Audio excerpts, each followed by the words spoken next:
Her suffering was terrible. And so she comes to Jesus as her last hope, and she approaches him by coming from behind and grabbing just part of his cloak.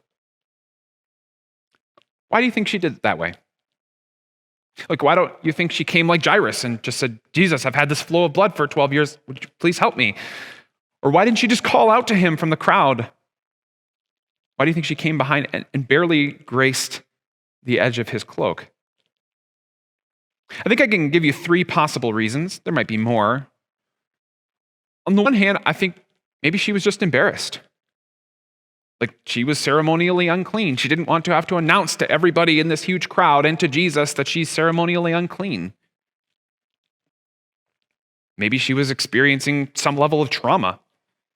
After 12 years, of being physically separated from other people, it's going to have an effect on you as a person. Who knows what her social skills were like? Who knows what her self-esteem was like?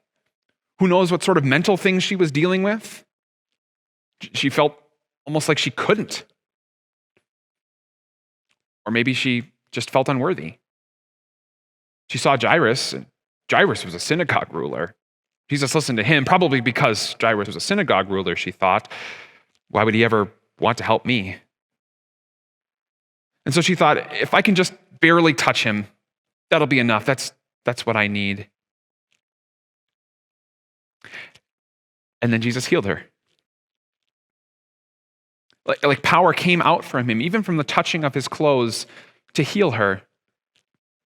And so there's some really powerful implications of that. First of all, we have to understand that Jesus' power, his grace, his salvation is already ours. Jesus already gave himself to us. Some people think you have to ask Jesus into your heart, or ask him for power, or ask him for forgiveness. No, he's already given it to you, and that's evidenced by the fact that she could just touch him and power would come out from him. She didn't have to come to him and say, Jesus, please. She could just touch him, and the power healed her in that moment. And I think some of you need to hear that. Because you keep Christianity, Jesus, his church, at arm's length. Maybe it's because you're embarrassed. Maybe it's because there's something in your life that makes you feel unclean.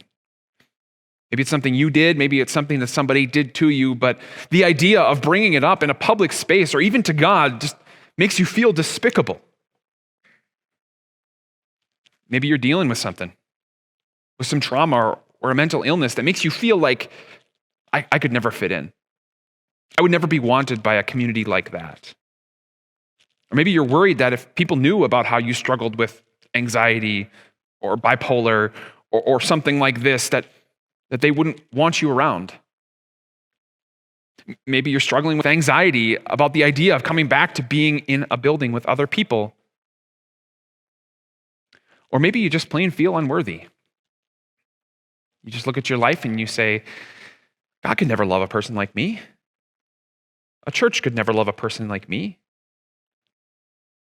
Here's what you need to know.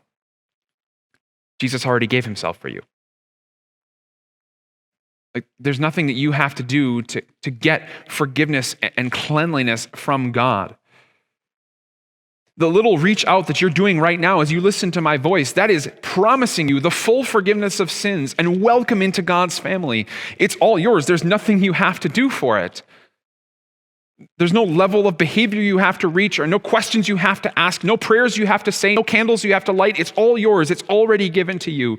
You are fully forgiven, fully loved, fully accepted, fully promised, everything that God has for you. That's the amazing message of the gospel.